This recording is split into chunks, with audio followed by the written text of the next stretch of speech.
یہ دکھایا جا رہا ہے حضور پاک صلی اللہ علیہ وسلم کی قبر کی توسیعات کتنے مراحل سے گزری،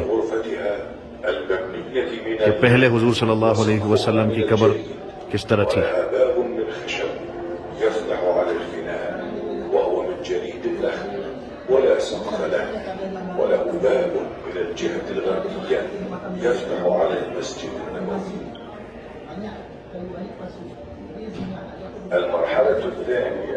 دوسرا مرحلہ حضور پاک صلی اللہ علیہ وسلم کی قبر مبارک پر پردہ لگانا، جو عائشہ رضی اللہ عنہا کی طرف سے لگایا گیا تھا۔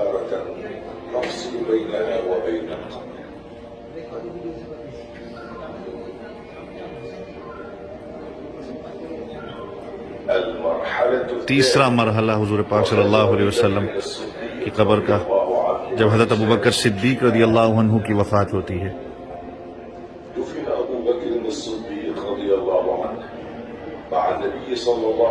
جب کو حضور پاک صلی اللہ علیہ وسلم کے پہلو میں دفن کیا گیا تو حضرت عائشہ رضی اللہ عنہا نے پردہ تھوڑا سا آگے کیا۔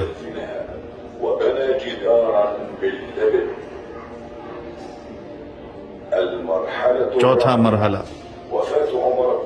عمر رضی اللہ عنہ کی وفات جب ہوتی ہے،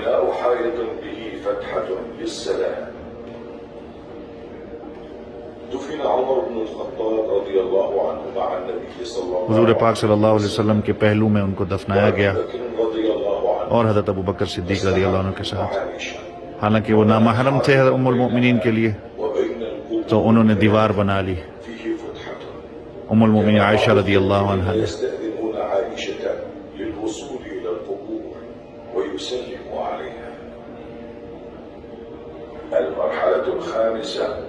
پانچواں مرحلہ حضور صلی اللہ علیہ وسلم کی قبر مبارک کا،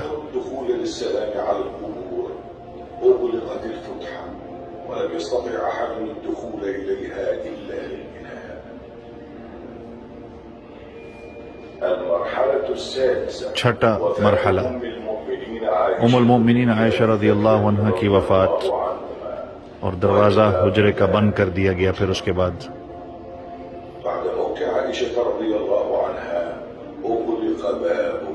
دروازہ بند کر دیا گیا تھا حجرے کا۔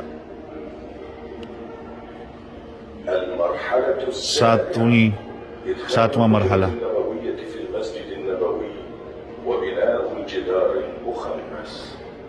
مسجد کے اندر قبر کا آنا۔ مسجد کے حصے میں ولید ابن عبد الملک کا حکم تھا کہ ساری جگہ کو ڈیمولش کیا جائے، آپ صلی اللہ علیہ وسلم کی ازواج مطہرات کے گھروں کو بھی ایڈ کیا جائے اندر۔ انہوں نے ساری اس بریک وال، اس دیوار کو توڑا اور دوبارہ سے تعمیر کی گئی بغیر کسی دروازے اور کھڑکی کے، تاکہ کوئی بھی اندر نہ جا سکے۔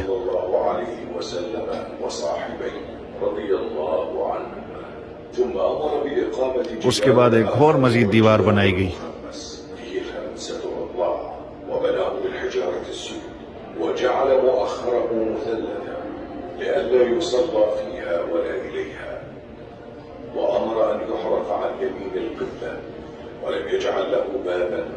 کوئی دروازہ اور کھڑکی اس پہ نہیں بنائی گئی تھی،